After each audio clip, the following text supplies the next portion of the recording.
Hey Trek Gang, what's going on in this week's episode of the Boeville in Newtown? Well, it's right over here.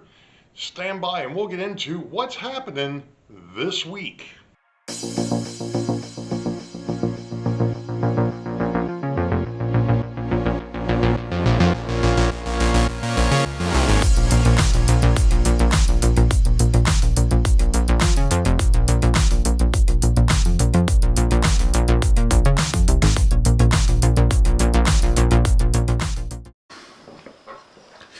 Well, hello Track Gang, and welcome to the beginnings of episode 29 for 2025. It happens to be Saturday the 23rd of August 2025, and I'm actually doing, or getting ready to do, some pre-work for tomorrow night's Sidetrack Sunday, because as I mentioned in episode 28, I am going to attempt to do some work on the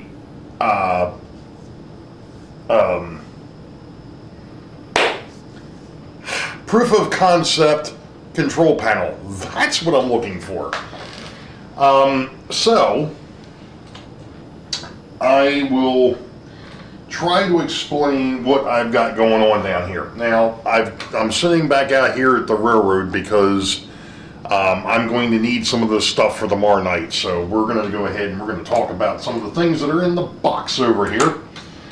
First off, I've got these terminal strips. Would be helpful if I could see what I was looking at. There we go. I've got these terminal strips. Now this one here, I'm actually going to knock out two of the screw, or two of the lugs on this, because this one here I only need three. And I need some way of holding it to the control panel board itself. This one here will get one knocked out. Same thing here. And this one here, that's not one of the ones, because I need 4, 8, what have I got here? I got 4, 8, 12. I think I've got too many, I think I brought out too many Ujis here. Or did I do these in threes? 3, 6, 9, that might be what I did. But that still means I'm one short if I do it that way. So maybe I did do 4, 8, 12, and then 1, and then the same thing over here. Okay. It's okay. The thing of it is, if you notice, these here, and I know I've talked about these a couple different times, these are designed to go into a board, a breadboard or a PC board.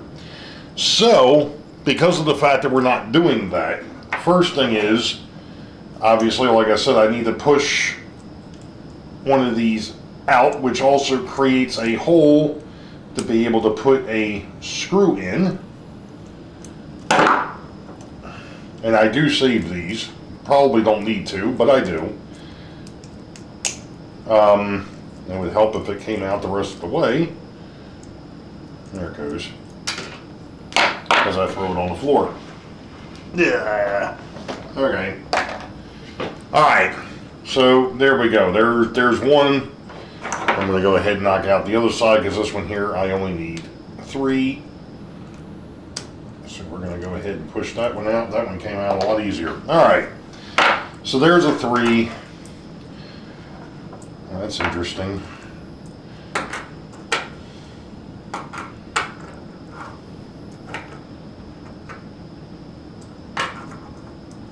That's 3. That's 6. That's 10. 13. Okay, I see what I did. Alright. Sorry, I knew when I pulled these out the other night that I was going to have a certain amount, and I just have to make sure that I've at least got 13 connections. And why doesn't this one want to press out of there? This one here is being a pain in the Watusi. There it goes. Okay, so there's 4, there's 8.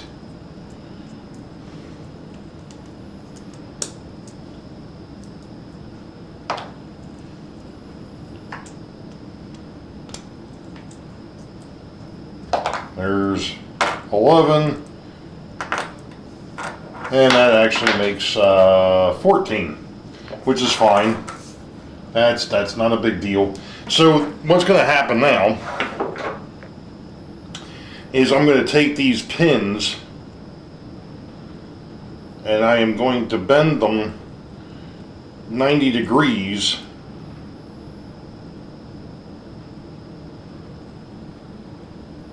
Now, why would you want to do that?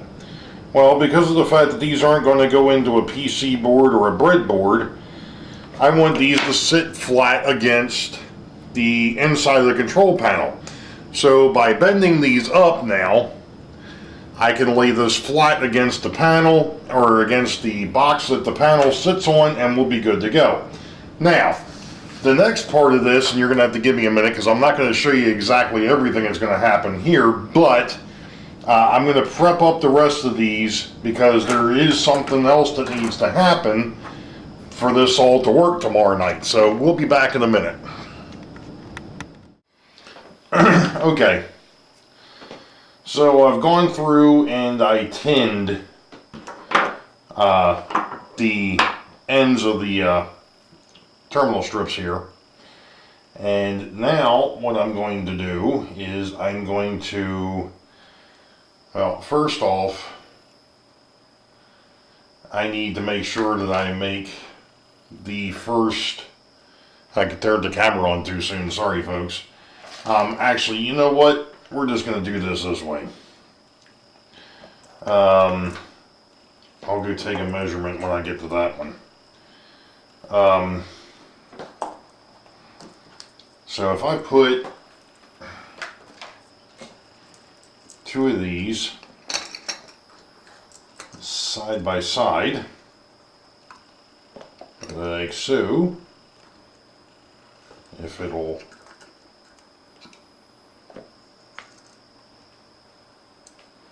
I don't know why this one is not,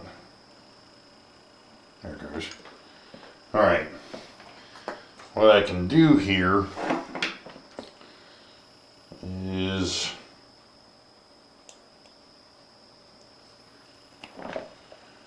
strip back some of this wire, put a little flux on the end of it. Of course, thing is I kind of need the, well, I guess I don't, because I need to put some solder on the end of this thing, and I kind of need the vise to do that. And we're going to try it without it. Wish me luck here.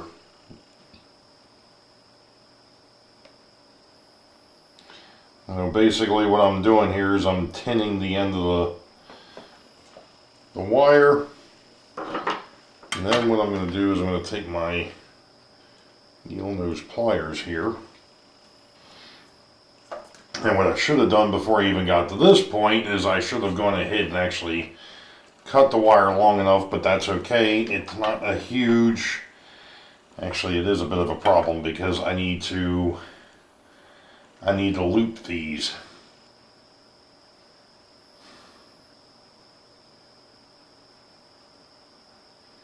I forgot about that. Give me a minute, folks.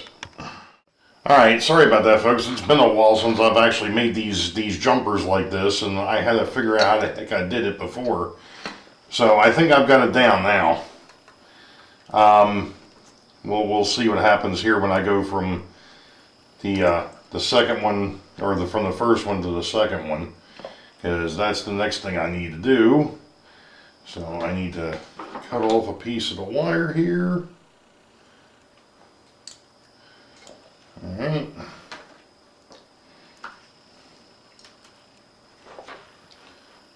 I'll show you what I was doing, or at least attempt to.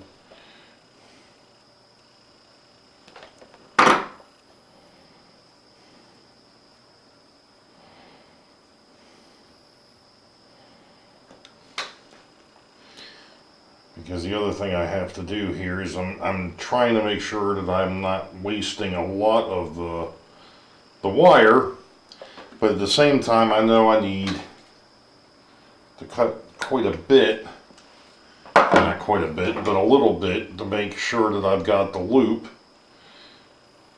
Not that I really need a loop in the wire. I could probably just go from terminal to terminal with this,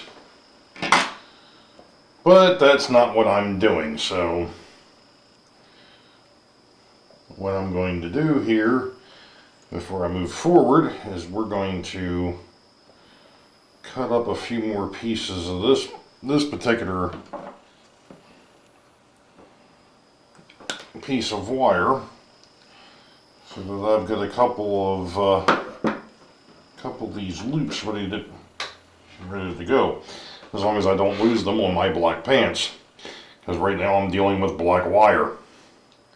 Now, why are you dealing with the black wire? Okay, well, as we all know, I'm still using Atlas, Bachmann, Lifelike, AHM switch machines. Even Tyco, even though those there were all one piece, I am still using those as well.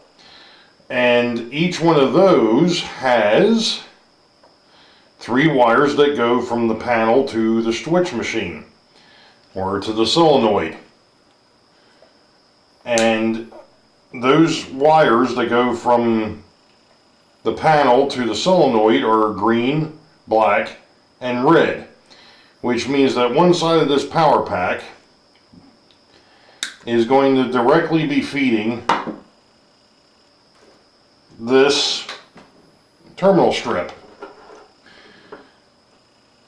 From this terminal strip, it will feed out to each individual switch machine. That's the reason why there's 13 terminals. So that way you can hook up all 13 switch machines. So, well, that's great, Ray, but what about the other 2 wires? And that's where things will come into play tomorrow night during Sidetrack Sunday. I am going to show you how I'm going to wire this. Now, the other side of the power pack, which I believe when Atlas, Bachmann, Lifelike would send out theirs, they came with 3 wires.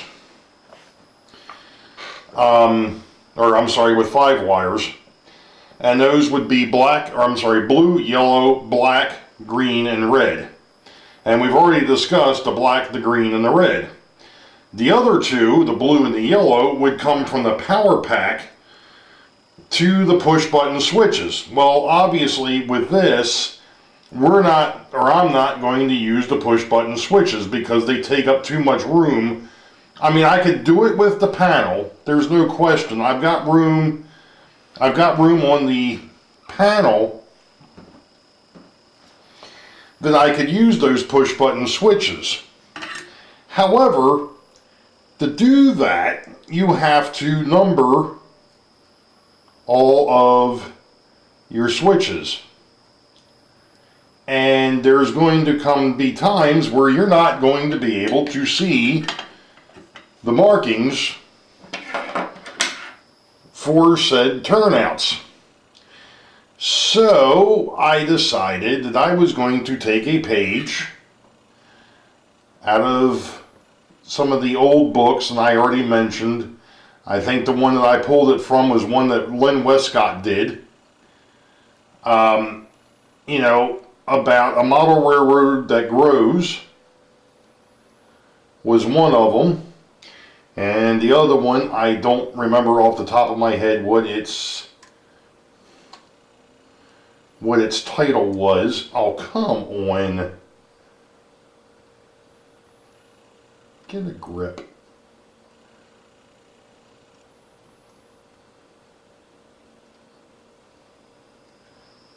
but I kind of showed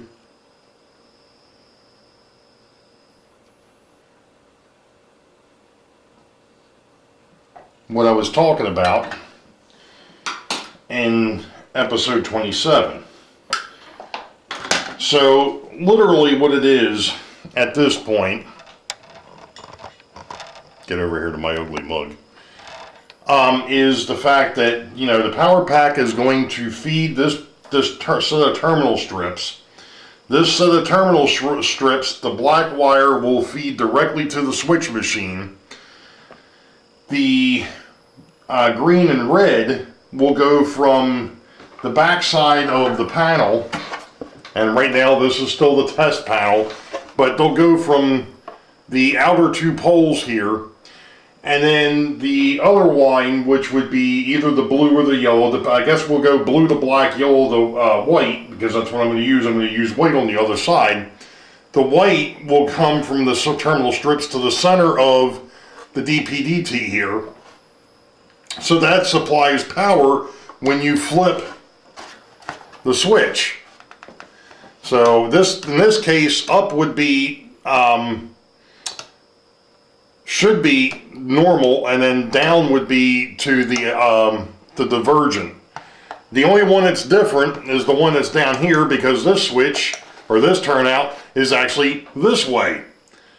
Everybody else is, is this way. So this one here is going to be the only one that's going to go side to side. The rest of them are going to go up and down.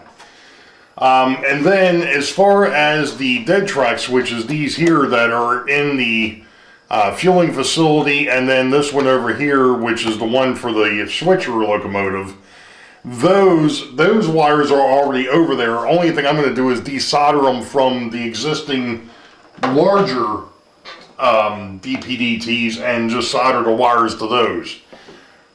So I'm going to finish making up obviously the black run here, and then I'll make up the white run, and then I'll be ready for tomorrow night, although I just realized in the midst of all this, I don't know if I've got any more solderless lugs, because that's what will happen. The switch machine, that black wire will go into these.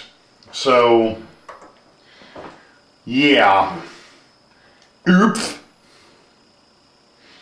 I'm going to have to look to see if I've got some more. If not, it's going to be a run to Home Depot tomorrow. So we'll be back later.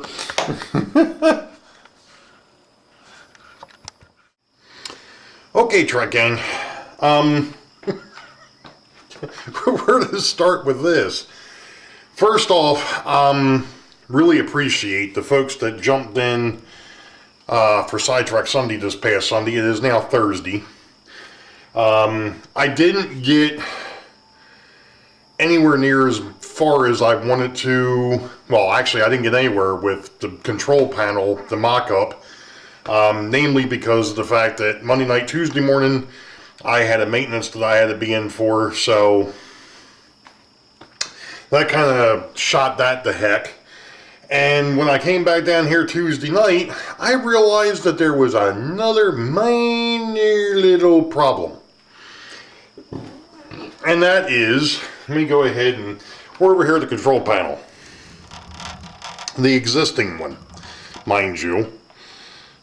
Hopefully this is showing up on camera. And there we go. Okay, great. Now, if you notice, the way that this is set up currently, you have a rotary switch here that is, when it's in position, is actually turning on power for track 1, 2, 3, and then 4 and 5. And I doubt that that even showed up on camera. Alright, let's try that again. Let me back up and try it again. So you've got track 1, 2, 3, 4, and 5. And that's all that this rotary switch does. The way that this thing works, and it actually came out of an old, I think it came out of a CB radio, or a VHF radio. And of course you can't see the backside of it because the panel doesn't open up far enough. At least not yet. So let me try this a little bit differently. And we're going to do some things here that normally I would not attempt. And I cannot see where I'm at with this. Okay. All right. I think we're there. I think. Okay. So here's the back side of the switch. And if you notice, I went ahead the other night because no matter what I do here, I'm going to have to cut the wires. Why? Because when I ran this, I didn't think about this panel being movable. And right now, there is an awful lot of strain because of the fact that you've still got 4 wires or 5 wires inside of the gray line here. We talked about this wonderful gray line. I just used some of it Sunday night. When I'm doing stuff like this, I leave the other wire in there. Well, mainly because this is only one side. The other side of the power pack is actually feeding a power or a terminal strip up underneath, which feeds directly to the track. This side is acting like an SPST, an on-off switch. The only difference is it's a rotary switch. So, the problem became the other night when I was playing around with this that right now I've got 1, 2, 3, 4, 5. Okay? If I do this on the new panel, I want it 1, 2, 3, and then 4 and 5, just like it is at the roundhouse up here, or the turntable up here. You know, again, the Burlington's on track 1, the B&O's on track 2, the Monen's on track 3, and then 4 and 5, you've got the rail bus and then the EC1. Okay? I'm like, well, that's not going to work. So then I started thinking about, okay, so what's plan B going to be? Or plan C? Or plan D? Or plan E? Or F? Or G? Or H? Or, you know, whatever. So I was thinking, well, what I could do is go ahead and find some more SPSTs, because I'm sure I've got them, and I could just put those on the panel and over top of the track, just like I'm doing for the other ones. The problem is I'm too short. Not too short. I'm 2 switches short. Okay, now what do you do? So, of course, last night I go ahead and I crawl in the bed after brainstorming over this thing, and of course you know what happens when you try to go to sleep. All of a sudden your brain starts going, didn't you order up something years ago? Because I was actually looking on Amazon to see if I could find a 12 position, because that's all I need, is a 12 position switch. Now, a little bit of a backstory. The reason why the rotary switch that's in here now is in here is because when I had the old Boeville in Newtown, the old 13 foot by 11, that one there, the tracks were a lot closer, and a normal 12 position switch was not going to work because the tracks were too close. That's the reason why I pulled out this one here. Now, I don't think I've got any pictures of it anymore. I'm sure if you went back and looked at some of the old videos, there were 6 or 8 tracks and they were fairly closely spaced. Okay, fine. Let's go ahead and see if we can find a 12 position rotary switch. Well, I went ahead and did some digging, so give me a minute and we'll be right back.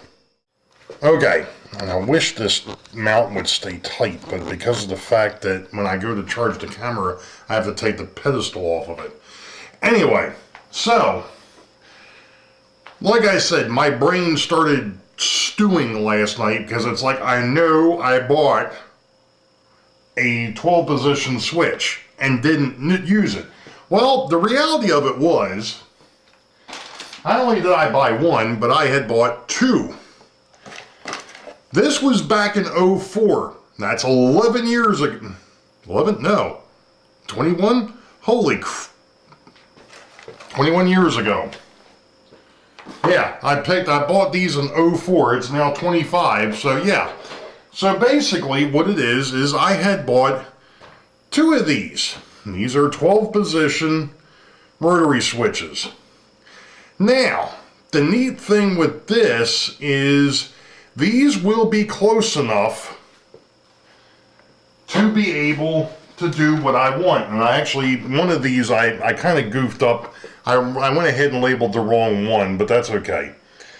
So on the back side here, if you notice, there's at the very top, this one here is your input. And then you got 1, 2, 3, 4, 5, 6, 7, 8, 9, 10, and 11. So you don't use the 12th one, which is fine. I don't have anything up that high anyway. But I can do 1, 2, and 3. These are fairly close to the way that the tracks are out there. They're not 100%, but that's fine, because when I do the panel, it doesn't have to be 100%. What I'm more concerned about were the two down here.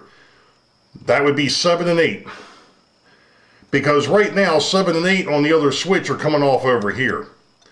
So, which is actually 4 and 5, but regardless, this is going to be 7, and they're going to come off position 7 and 8. So, I'm glad I found them. Like I said, I bought 2 of them because originally I was thinking eventually I was going to have round or turntables elsewhere, and I was going to need those. Never got there. Don't even need it here because everything's done with 5-finger mic. As far as locomotives go. So, that was that. The next part of this, of course, really in reality, the first thing that I need to do is now that I'm basically somewhat not sore anymore from moving, the next thing to do is actually get scenery done, and then I can start playing around with this. Although it's supposed to be a halfway decent weekend here, I would at least like to get the new panel cut, so that way I can go ahead and when I don't want to mess with painting, I can go ahead and work on the control panel, so that way it looks a little bit nicer than what it does now. Future project, it's always a work in progress. You've always got something going on. I know I bounce around an awful lot, but it's because I don't want to get stagnant. I don't want to sit there because I don't want to burn myself out on one particular project. So by bouncing around and then being able to run the railroad, so on and so forth, gives me a chance just to clear my head. Now, one other thing, bowling starts back up tomorrow night. Yay! And my younger brother asked me to go out on a fishing trip with him on Saturday. So this is going to get, so part of the weekend's already chewed up. But that's fine. So that's that. I mean, really, in reality, like I said, it is another one of those side projects. This one here is a little bit more than what I thought it was going to be. Of course, aren't they all? You think it's going to be this easy, and it turns out being something completely different. C'est la vie. It is what it is.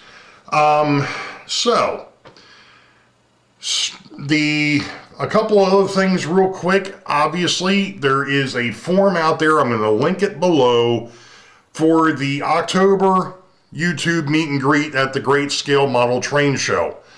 As of right now, I think we got 6 people or 7 people that are going to go over the Joes, come over here.